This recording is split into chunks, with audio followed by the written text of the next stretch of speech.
যাক এই ভালো লাগছে আমার বঙ্কিমচন্দ্রের ভালো করে পড়া হয় নাই, খানিকটা কপালকুণ্ডলে খানিকটা সুরেশ্বরের মন্দির করেছিলাম। খুব ধন্যবাদ বঙ্কিমচন্দ্র দেওয়ার জন্য। যাই হোক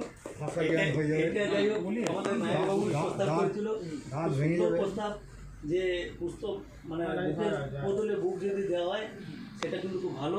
যাক সেটা হয়তো আমরা চিহ্ন তো দুই বন্ধুই কিন্তু অনলাইনে করে পড়বে। কার্ড ফার্ড সেগুলো আমাদের সব কিছু এখন পৌঁছায়নি, আজকে হয়তো কুরিয়ারের মাধ্যমে আসছে, অন দ্য ওয়ে এসে পৌঁছাবে, তারপর হয়তো ওদের দুই চার কথা বলার জন্য। আমার প্রিয় উত্তমদা, প্রিয় সন্ন্যাসীদা, এদের সাথে আমার প্রায় 30 বছর হয়ে গেল আমি কাটালাম।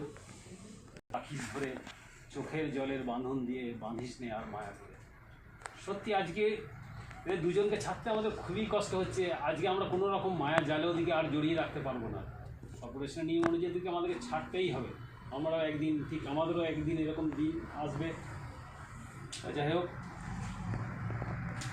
ওরা যে কত সুন্দর কাজের মানুষ ছিল সেটা আমরা প্রত্যেকটা মুহূর্তে ফিল করেছি। সন্ন্যাসী যে জায়গাটা সামলাতো সেটা আমরা দেখেছি। আজকে আমাকে সেই দায়িত্ব দিয়ে গেল, আমি হয়তো ওর মতো পেরে উঠতে পারবো না, জানি না। আমি চেষ্টা করবো কীভাবে কাজটাকে সুন্দরভাবে করা যায়।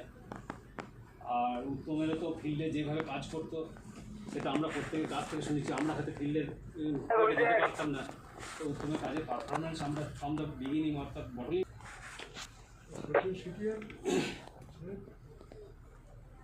উত্তমদা, সন্ন্যাসীদা, আমার সমস্ত কলিগ। প্রথম কথা হচ্ছে কর্পোরেশনের নিয়ম অনুযায়ী তো এই দিনটা আসবে, সবার জন্যই আসবে, মেনে নিতে হবে। আর ফিউচারে এইটাই কামনা থাকবে উত্তমদা এবং সন্ন্যাসীদা তাদের রিটায়ারমেন্ট খুব ভালোভাবে থাকুক।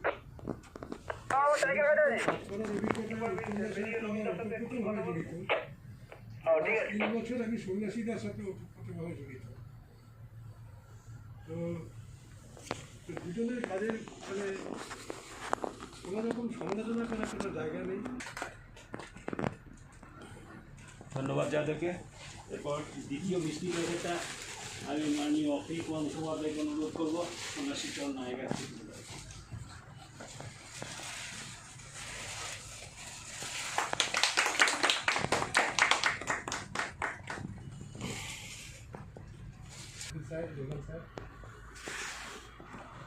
सन्यासीदा तो शायद 92-94 में आए थे, तो फिर ऑफिस वो और एक साथ 94 और अरूपदा 98 ना 94 सॉरी ना अरूपदा ना उत्तमदा 98। तो सन्यासीदा संपर्क हम लोग का था ही। उत्तमदा जब फील्ड में आए हम लोग से संपर्क हमसे बहुत क्लोज संपर्क था। हम उसको भिखे भाई बोलते हैं अभी भी। कोई पर्सनल लेसन कोई पर्सनल काम हमसे पूछना, हम भी उनसे सलाह लेना हमसे करते हैं। तो आशा करते हैं हम स्वस्थ रहें। उत्तमदा का उसने अभी बोला कोई अगर मेडिकल हेल्प लो, मेरे लिए कोई भी हेल्प हो आप लोग कॉल कीजिएगा, हम पहुंच जाएंगे, यही बोल के बात। এরপর আমাদের সবার চিরাচরিত প্রথা অনুযায়ী আজকের সভায় সভাপতি শেষ হবে। তাই এখন আমি সিটিএম মাননীয় প্রধানমন্ত্রী মুখোপাধ্যায় মহাশয়কে অনুরোধ করব আজকের এই সভায়